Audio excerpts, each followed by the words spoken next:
l'égard du régime algérien de la part de représentants de l'État malien lors de sa participation à l'Assemblée générale des Nations Unies à New York, qui se tient à New York, qui a commencé dans les travaux, se sont tenus à New York entre le 24 et le 30 septembre dernier. C'était le 28 septembre dernier. Le 28 septembre dernier, donc le colonel Abdoulaye Maïga, qui est le porte-parole du gouvernement malien et qui est un ministre de l'administration, etc. Je crois qu'il est ministre de l'administration territoriale, on va vérifier ensemble cela, a proféré des critiques extrêmement dures à l'égard du régime algérien. Vous avez été très nombreux et nombreux à suivre cette émission. C'est la première fois que nous avons vu un pays voisin, par la voie officielle, à travers son représentant, lors d'une Assemblée générale des Nations Unies, c'était la 79e session de l'Assemblée générale de l'Organisation des Nations Unies, c'est-à-dire que les 193 ou 94 membres étaient tous représentés, donc devant le monde entier, je dis bien devant le monde entier.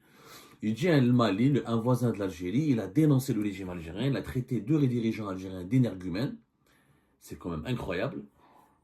C'est vrai. L'actualité algérienne, j'ai l'impression que l'espérance, plus tu travailles sur l'Algérie, plus l'espérance de vie, ou l'espérance de vie est en train de diminuer.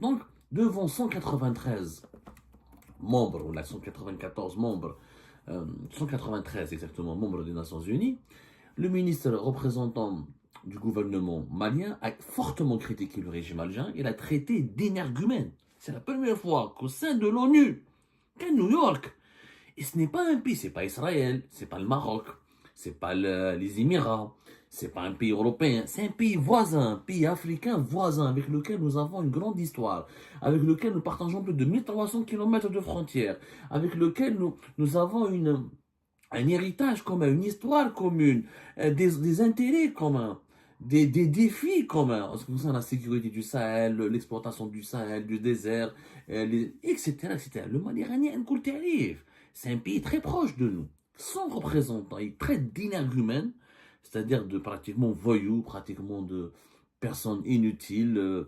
C'est très préjudiciable. Allez voir la définition d'énergumène. Je n'ai jamais vu, moi, un personnage officiel, un représentant officiel de l'État, qui parle d'un autre ministre, d'un dirigeant d'un autre État, en le traitant d'énergumène. Et dans son discours qui était long, Abdoulaye Maga, il a développé des arguments. Il a reproché à l'Algérie son ingérence. Il a reproché à l'Algérie sa proximité avec les groupes armés, rebelles et terroristes contre lesquels l'armée malienne, les forces armées maliennes sont en train de lutter avec beaucoup d'acharnement. Il a reproché à l'Algérie d'héberger, je dis bien d'héberger, des opposants radicaux qui menacent la sécurité et la stabilité du Mali. Des reproches qui sont factuels. Je ne sais pas s'ils sont vrais, mais ils sont factuels. Moi, je pense qu'il y a un peu de vérité, on va en débattre maintenant. Et, non, j'aurais aimé que face à cette grave accusation de l'État malien, j'aurais aimé avoir une réaction algérienne. La réaction algérienne n'a pas tardé, puisque 2 jours plus tard, donc le 30 septembre, l'Algérie elle a attendu, mais la dernière journée de cette session des travaux de l'Assemblée générale des Nations Unies, pour s'exprimer, pour faire son discours habituellement. L'année dernière, c'était Abdelmadjid Tebboune, cette fois-ci, c'est le ministre des Affaires étrangères, c'est même pas le Premier ministre, c'est Ahmed Attaf qui est parti, qui s'est exprimé. Et Ahmed Attaf, voilà ce qu'il a dit à propos de l'attaque en règle, de l'attaque inédite.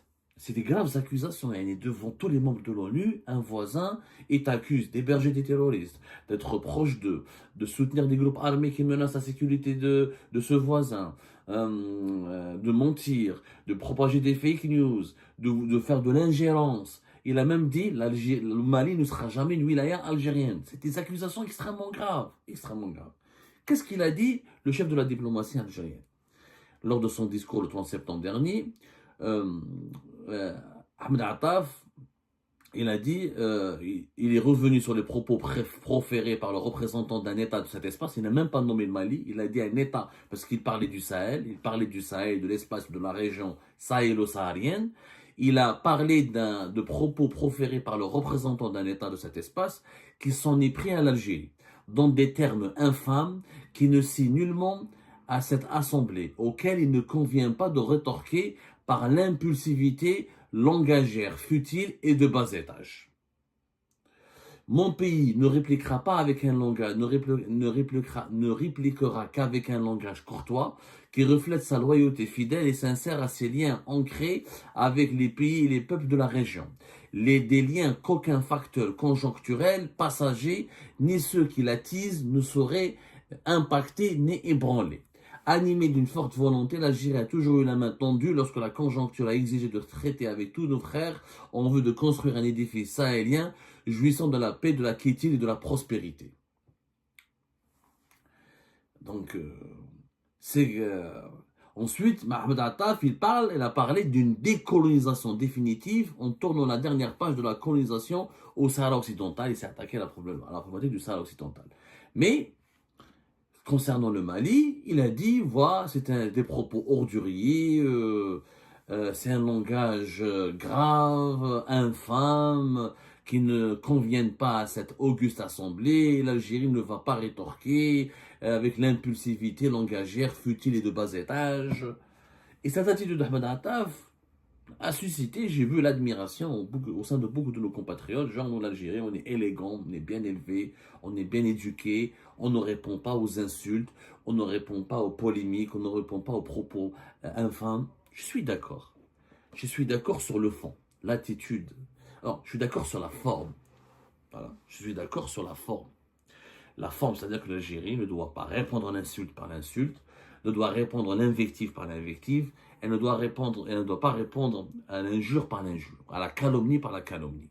Ceci dit, avec le régime Tebboune, c'est exceptionnel quand même. C'est la première fois où c'est lui qui est attaqué, qui est insulté. Alors c'est le régime Tebboune qui avait l'habitude d'insulter tout le temps.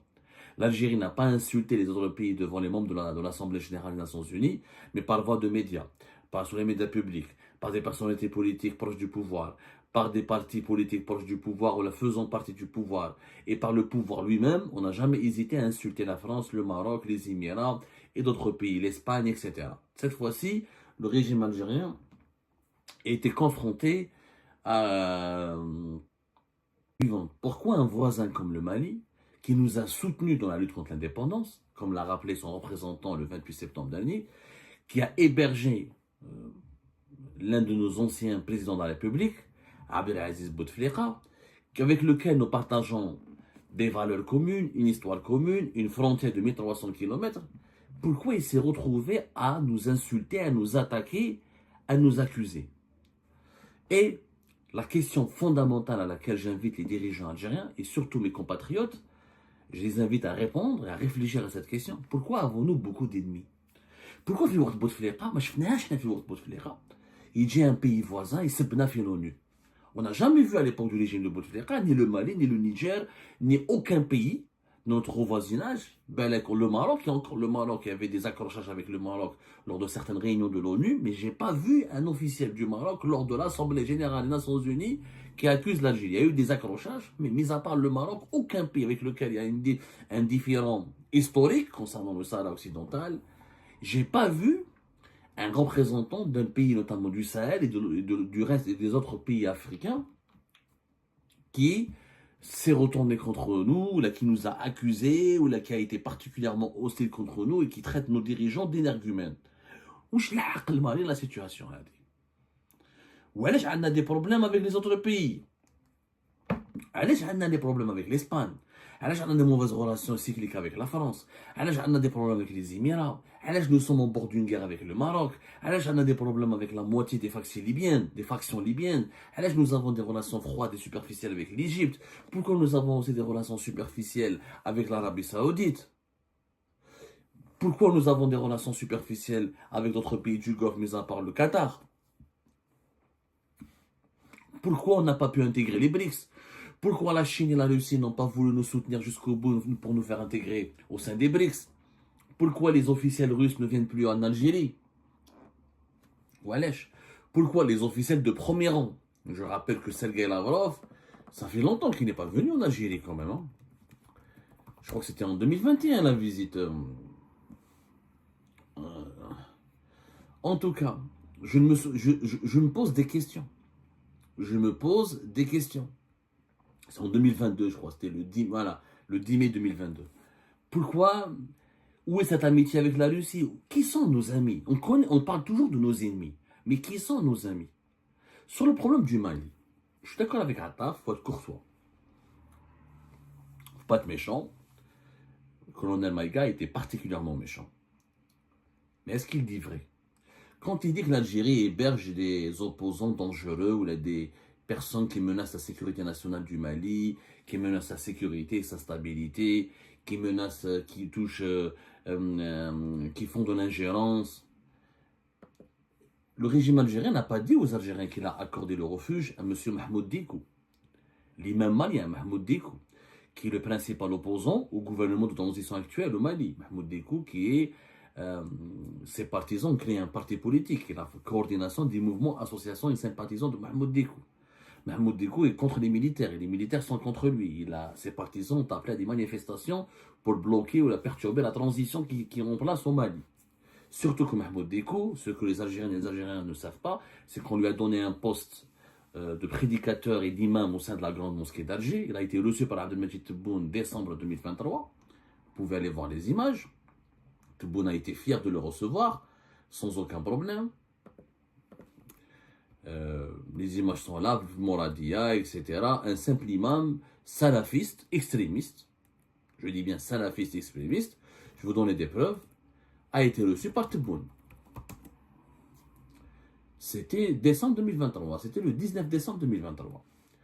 Et on lui a accordé le refuge. Il séjourne régulièrement en Algérie, pour ne pas dire qu'en ce moment, il réside essentiellement en Algérie. Parce qu'il a des problèmes avec les militaires maliens, et il a préféré fuir le Mali, quitter le Mali, pour ne pas se retrouver en prison, pour ne pas se retrouver en confrontation directe avec les militaires maliens.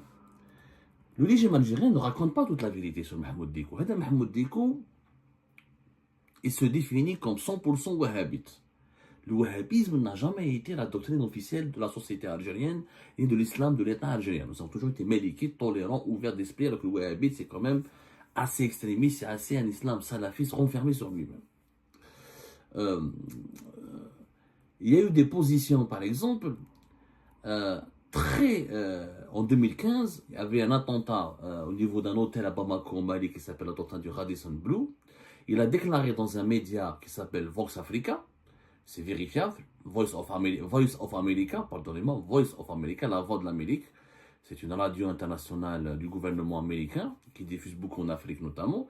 Il a dit que les terroristes nous ont été envoyés par Dieu pour nous punir de la promotion de l'homosexualité importée d'Occident et qui prospère dans notre société. C'est Mahmoud Dikou, Mahmoud Dikou, qui a été aujourd'hui traité par tous les honneurs, on lui a déroulé le tapis rouge par les présidents de Moradia, et que l'Algérie a accueilli avec tous les honneurs. Voilà ce qu'il a dit. Il considérait les terroristes comme une punition de la part de Dieu. Pour un pays comme l'Algérie qui a vécu, qui a souffert du terrorisme, qui a lutté contre le radicalisme islamiste, contre le terrorisme islamiste fanatique, je trouve ça assez très grave. La même chose, le 12 décembre 2015, à la grande mosquée de Bamako. Qu'est-ce qu'il déclare Mahmoud Dikou? Il déclare que le djihadisme est une création des Occidentaux et de la France afin de recoloniser le Mali. Sauf qu'il n'y a pas de terroristes. Il n'y a pas de terroristes pour lui. Tout vient de l'Occident. Daesh n'existe pas, Al-Qaïda n'existe pas. Comme celles et ceux qui disaient pendant la décennie noire que les fameux partisans du Kituki qui disaient que l'armée algérienne, c'est elle qui a créé les groupes armés, les islamistes, ce sont des gentils, ils faisaient du scout, ils n'ont pas fait de mal au pays, ce ne sont pas des gens dangereux, n'ont pas tué, c'est l'armée qui a tué, qui a créé, et c'est les services secrets algériens qui ont créé des groupes fantômes pour les manipuler, pour tuer et massacrer la population. C'est exactement Mahmoud Dikou est partisan de ces mêmes théories du complot. Mahmoud Dikou était en contact permanent avec des groupes armés islamistes, notamment des groupes radicaux. Il a même essayé de faire un intermédiaire. Il a même eu des positions assez favorables à leur rencontre. Qu'un personnage pareil, qui menace, qui est perçu comme une menace, un danger pour la stabilité du Mali, pour sa transition, quand l'Algérie lui accorde le refuge, elle le traite bien, le président l'accueille, il lui donne un poste, la grande mosquée d'Alger. Comment voulez-vous que les Maliens ne se sentent pas menacés, ne se sentent pas victimes de l'ingérence algérienne, ne se sentent pas déstabilisés par les actions du régime algérien? Imaginez la Tunisie, ou le Maroc, ou l'Égypte, ou la Libye, ou le Niger, ou la Mauritanie aurait fait exactement ce que le régime Tebboune a fait, c'est-à-dire accueillir un personnage radical, un radical de l'opposition islamiste, radical, et qui cautionne des actes terroristes, et qui a des idées fanatiques, et qui propage des idées extrêmement dangereuses sur l'action du djihad armé. Comment l'Algérie aurait réagi?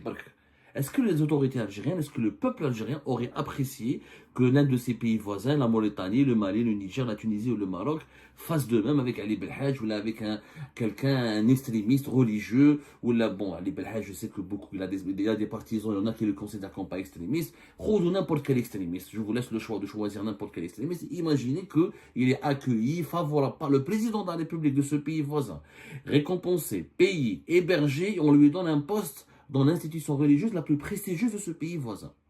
Est-ce que les Algériens et les Algériens ne vont pas se sentir offensés, touchés, menacés et humiliés? Donc si on n'accepte pas, nous, ce traitement, cette situation même, pourquoi on inflige aux Maliens ce qu'on n'aime pas, ce qu'on ne voudrait pas nous infliger à nous-mêmes? حنا فرحة مهنية راح quelque part dans d'autres pays lointains, صارت القيامة في الجزائر. Alors imaginez que le Maroc ou la Tunisie accueillent des radicaux extrémistes qui menacent l'Algérie et sa stabilité, sa sécurité. Parce que le gouvernement de transition au Mali se sent menacé. J'aimerais bien que Ahmed Attaf me répond. Parce que on a toujours eu des bonnes relations avec les Maliens. Mais les talons, un nouveau gouvernement qui sont des nationalistes, des Maliens, des militaires. Parce que vous savez les militaires maliens.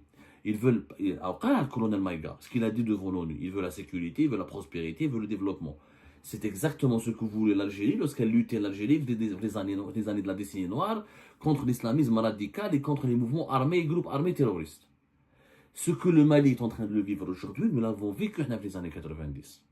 Et nous avons, d'ailleurs, l'a dit, colonel Abdoulaye Maïga, il a dit que l'armée algérienne, parce que, ce que Ahmed Attaf ne dit pas, c'est que le représentant permanent, fin août 2024, le représentant permanent de l'Algérie auprès du Conseil de sécurité, il a douté, il a accusé l'armée malienne de tuer, il a repris des informations selon lesquelles l'armée malienne a tué des civils.